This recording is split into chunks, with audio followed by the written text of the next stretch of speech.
folks, Species7 here. Welcome back to the channel. We are, of course, running the farmer, and we're here on Grazyland.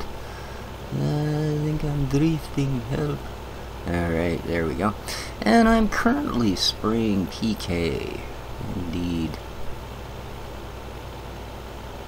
Because that should be the last adjustment. Because as you can see, well, we're +2 here, but most of the field is actually only at a +1 for the PK, which is not great. Oof, I think we're off here again. Don't know how I managed to drift so much. Get back on course. There we go. What's that? That should do it. So, wow, we've spent, I think, from last harvest, I worked it out, it's almost, well, by the time we're done this, it will be 10 hours on a single field. Like, that's real life time. Just to get this field, hopefully, to where the numbers are peak. Now, I suppose we could look, we don't have to have it peak, because as we found out, you're not trying to just make the magic 100%, you are in fact doing this to go above that. So, we could let ourselves be happy with getting 100%. But we're not. So, I see Giants is almost ready to release their 1.3 patch. I'm assuming almost ready, as it's just gone into the public beta. I'm not running it because I'm not sure what's going to need to be updated as far as mods go, because I know that some mods, when they released the 1.2 patch, started doing rather odd things. The other thing is some of the improvements that were made, some of the mods were designed to overwrite some of Giant's scripts, so they will still do that, even though those scripts have actually been changed by Giants a little bit. You know, it's like, you know, if you have two files of the same name, it doesn't matter if you change the contents in one, you can always overwrite the other file with it as long as it has the same name. Now, of course, if they're not terribly compatible, that can lead to real issues. So we'll have to see how that goes. The patch itself, though, looks really, really good. They've done a good job. The things that aren't all, you know, just straight under the hood things that you're not going to notice, like, include much better vehicle handling, especially when it comes to things like towing trailers. Yeah, you shouldn't be seeing too much of the, oh God help me, I've jackknifed because I went around a 10-degree corner at 30 kilometers an hour, and now I have no control of my vehicle. Even the little in-game lizard truck, you can turn the wheel, stomp the gas pedal, and manage to pull out of it, as opposed to just sitting there spinning hopelessly in circles. So, kind of cool. They did a little bit of change to their sort of dynamic locking script. Why does it look, is it just this corn and the lighting? But it's weird, eh? It almost looks like there's motion blur going on. As far as I know, there isn't. I think it's just the particular time of day is giving us a lighting that kind of blurs the corn when you look at it from above. Don't you hate that when you get something on your mouse pad and you can feel it scratching around on the bottom of your mouse? One of my pet peeves in computing, let me tell you. I mean, I love laser mice. I love how they work, how much more accurate, and the fact that you don't have to take them apart every 2 days and clean the little ball and clean the little contacts where everything's built up between the little, oh, what a pain. But, I swear, you get, you know, a single minuscule speck of dust on your mouse pad, and it's like you're going over the ski jump every time the mouse hits it. It's hilarious. But anyway, back to the Giants patch. So yeah, it would appear they've done a little bit with their locking script, i.e.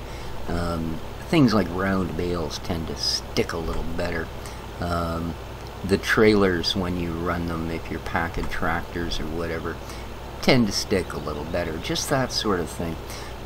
They've maybe gone a little far on both of them, but I get a feeling it's one of those things that they can fine-tune their way back. And probably, now I'm hoping that if there are any adjustments to do between 1.2 and 1.3 for the map makers, I'm hoping Steve takes that into account when he releases Glen Malure, because I'd really like that to be compatible 100% with the 1.3 patch. Just, it does make a nice difference. Like, it's certainly fairly obvious that Giants listen to their fan base, and what the heck did you do to the tractor handling? Right? Yeah. So, but oh man, why this field's got to be like 10 feet too wide. Oh well, doesn't matter. That's just weird the way that looks, isn't it? Wow. Just weird. Sorry about that, guys. Oddly enough, believe it or not, because I sat down, started to record, my damn cat started meowing. Oh God, let me out. You're recording a video. I can't be in the house while you're doing that. I don't know what the heck his problem is. Anyway, he's back out the door. So, normally, if this was real life or anything close to it, of course, I would not be spraying fertilizer on a crop that's going to be harvested in 24 hours, which this one is, because I'm pretty sure this should be the last growth cycle. And as soon as I get the rest of this on, in fact, I think, with the time we have remaining, I think we can start this now. Let's start accelerating the growth and hope that we do in fact have a 24-hour cycle remaining, as opposed to yeah, I'm gonna wait till I'm done, just in case. This stuff is so close, and since we've only got a little bit left, no thanks to this thing being just too narrow. Darn it. So yeah, 10 hours on this field, and we would have been looking at 2 or 3 times that if I hadn't cleared the trees from both ends. And keep in mind, that was taking down, there's got to be a good 10 trees on each end at least. So it's not like it was a small job. And if it weren't, again, for mods, especially in this case that little Brux that just disappears entire trees, because that's exactly what I used. I was not going to sit here and chainsaw each limb off and then use a crane to load them in the truck and yada yada yada. The forestry end of it may be cool, although it certainly didn't make the splash that I think Giants assumed it was going to. Although it is cool, yeah, when it comes to things like just annoying trees on the ends of fields, yeah, that little Bruck turn anything into chips instantly. Oh, come on. There's trees, one tree, it's got to be a foot closer to the edge than the others. Oh, this map, I'll tell you. I am so done with it. It has been nothing but harassments here. But yeah, if I hadn't cleared those trees out, well, of course now it doesn't want to be anywhere near the edge. If I hadn't cleared the trees out, we probably would have had at least 20 hours just to do this one field from harvest to harvest. And yeah, that's too much. I appreciate things trying to add realism, but I don't know. It's almost like the parameters changed too much. And I could see doing this if your numbers changed only slightly between a grow. You know, then it might be worth it, because every 3 or 4 crops you'd have to do, you know, 2 or 3 of the 5 or 10 freaking adjustments we've had to make. That would be livable. Traffic, of course. Alright, let's fold this guy up. Let's get to the next day. Yeah.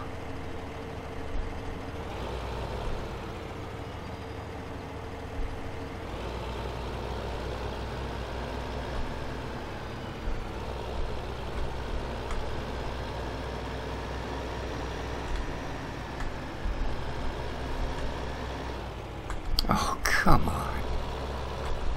Thing's got a hitbox like a 1.5 feet bigger than the vehicle all the way around it. Let's get inside, maybe.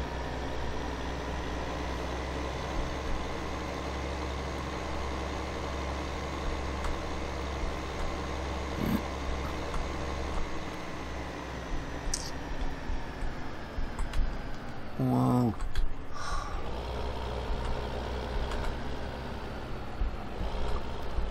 Oh, get out of the way. Great demand for wood chips at the biomass. Good for them. Alright, let's park this guy up. And jump out. Now.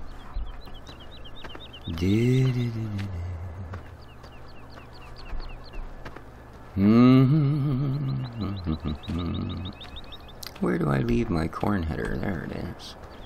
Excellent. Oh, actually, are we going to cut that for corn, or do we want to make a silage out of it? Seems to me we were just going to do... No, actually, I think I will do silage. I was going to harvest it as corn. But, oh no, I guess we have to, don't we? Because I want to sort of see the difference. So, we should do that. See, I'm interested to see what and who plays nice with the new patch. See, I can only imagine that things like drive control would completely overwrite what Giants has changed.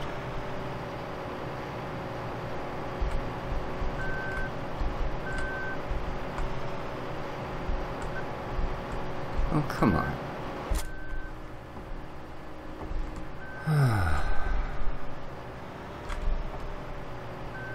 Alright, let's head back out. Oh, actually. Yeah, we're not going to fall for that, are we? Because I know if I try and sneak this back through there, it doesn't actually fit between the pylons that are on the other entrance. Any of the entrances actually that have scales on them, this won't fit through. Not because of the gate or the scale, but because of the pylons on either side. Yeah, this could really do with a handling package upgrade, let me tell you. Alrighty.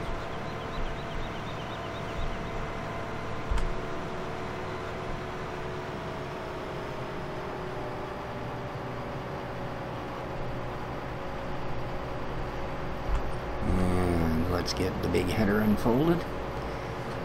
And we'll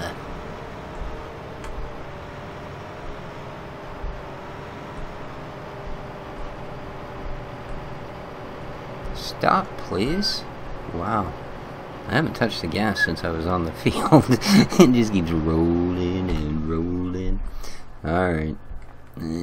Go around so I don't bang my head on the header like I usually do. I'm thinking that's why they call it a header, actually. Because the amount of time I bang my head on it. Alright, let's actually have a look. Oh, 2 more days and it's going to rain its little face off. So wood chips are at 1.7 for 18 hours. Meh. Alright, yeah, we're still in middle growth stage, so we do have this one more stage, which is probably a good thing, because well, pretty small ears on here, I must say. Small, blurry ears. Oh, boy. Yes, this is when you get out the old file and go on the end of all of these. Come on. 3 o'clock, eh? Look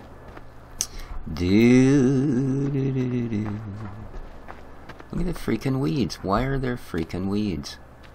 There shouldn't be weeds. We've got 3 days. Oh, I see. Okay. I guess again because of the what it's counting, i.e. the 10 by 10 grid thing. 10 meter by 10 meters. So I guess out here it's actually counting some. Great demand for sugar beets. Okay, well, sugar beets we don't actually have any of. So, come on, I want to see what the numbers are. This is the last time. Well, possibly. I mean, the good news is after, let's see, 500, 750,000, I'm going to say, liters of liquids of one form or another onto the field. We've finally got a reasonably decent moisture rate. Now, again, not out here. This is... You'll see it actually drops when we get into the field. Yeah, about 40 and change is the average in the field. A little better outside of it. And 4 and 2. So we'll have to see. It looks like we're actually going to get pretty darn good numbers here. It's just a matter, of course, of getting through to the next cycle, as it always is. And again, here's the thing, with all the actual physical time it takes to prep and do these fields, because they go so out of whack on a single harvest. You'll notice we now have no mixed rations, we have no silage, we have no water, we have no straw. This is, of course, the animals I'm talking about. And that's just the cows, which I've been trying to keep up on. Our fattening animals are completely empty. The chickens, the pigs, the cattle have nothing. You know, it's our sheep need water. It's one of those things. It's so hard to keep up with everything else. So I think the soil mod, maybe if you were running something about the size of, let's say, Old Family Farm, you know, where it takes you 15 minutes to do a field. Then if you got to do it 9 times, well, that's the amount, then you've used up the amount of time it took me to do this field twice, right? So yeah, it would be a little more reasonable. As for places with big fields, I'm thinking multiplayer. If you're going to do soil mod, that would be my advice, is do it multiplayer. Or don't run animals. Because, yeah, we are sort of, in fact, we are exactly at square one. The only thing our animals have is grass. So yeah, you can see our cows there, the numbers just set, so it's actually reading. Now, because the sheep only eat grass, they're at 100%, right? The chickens are still alright. They got a little bit of water and a little wheat, so they're at 110. But our cows are at 35%.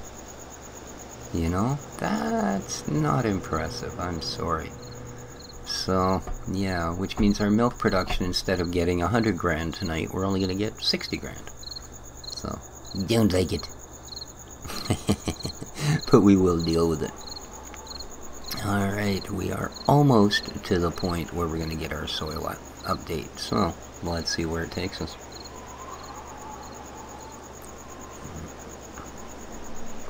And then all we got to do is harvest it and check the numbers, because I do still have everything from the last time, including the complete yield of corn. So, and we will have to see. And then we'll work out what percentage are above or below. If it's above, great. If it's below, we'll try and figure out how far off we were. And we've got another half hour here. A little better than. And then we should get to see what's going on. So, let's stroll out into the middle of our cornfield and get a good feeling for things. Alright, here we go. 37.42 and a 4% weed infestation. 6%, 4%, and yet you can see weed prevention 3 days. I don't know why the heck we get 6% weed infestation when we get 3 days without it. And we are shuffling through our soil mod now. So 42, 4, and 2. And we're actually looking for 57, 5, and 3. Now, we know that N isn't going to go up. It may even drop one, which would kind of suck. Although, again, because this is total end stage. This is what's called the ripening stage, by the way, for plants that are in flower and in fruit. And at this point, they would take absolutely no nutrients. They would take next to nothing for water, etc. They just stop taking things up. They're done. There we go. We ended up with 42, 3, and 4. So the moisture didn't go up at all. Again, you know, we just sprayed the field and the moisture didn't go up. I don't understand. I just don't. Hello? I hate getting lost in cornfields, man.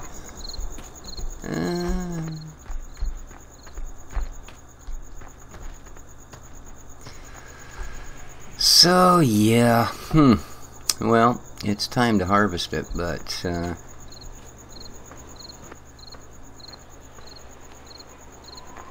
the moisture didn't change. We just dumped another, who knows how much, and, this is supposed to be one of the things that will change your levels. Huh. Oh well, there you go. Live and learn. That, I think, pretty much is the soil mod. As I said, I will harvest it, just more or less just to get the numbers so we can see. But other than that, guys, I think we're going to probably end up moving on here one way or the other. We may load up Manchester and have a look at that for next time around. I will, at that time, give you the numbers from this field. Because, quite frankly, now the map is nice. Sans a few trees, it would be absolutely brilliant. The soil mod, yeah, like I said, it's something, if you're playing by yourself, like we do on these LPs, try her on a smaller farm. There's lots of small maps out there, and it would be a cool one for a small farm, because it would mean you wouldn't be running out of things. Or, like I said, be prepared to dedicate yourself to pretty much, you know, a one-on-one job. Yeah, see, we got nothing for our milk last night, 20 grand. So, yeah, having to get one field settled up, we basically killed the cows are out of everything now. So, yeah, to get one field prepped, basically we've destroyed all of our livestock. That's terrible, just terrible. But what to do? Alright guys, I am going to, well, harvest this up, and like I said, I will see the numbers. And let me know down in the comments what you think. Now, I'm hoping I gave the soil mod a fair shake. I mean, we've certainly gone through all the motions, gone through all the steps, and tried to work it out, and compared it to what would and should really happen. But there you go. I mean, this is simply a game. When the day is done, you are limited by the code you're presented with, and you can only modify that to a certain extent. Getting game code to match real life, well, obviously that ain't a simple trick. But there you go. Like I said, let me know what you think. Maybe we'll have a look at Manchester. Of course, I do this channel for you guys. If you really want to stay on Grazyland, keep banging our head against the soil mod wall, we can do that as well. But in the meantime, think about it. Slam the old like button if you would. That would really help me out. Feel free to favorite and share and do all those things as well, guys. It never hurts. So till next time, this has been Species 7 from Grazyland. This is The Farmer. Take care of each other, folks, and ciao for now.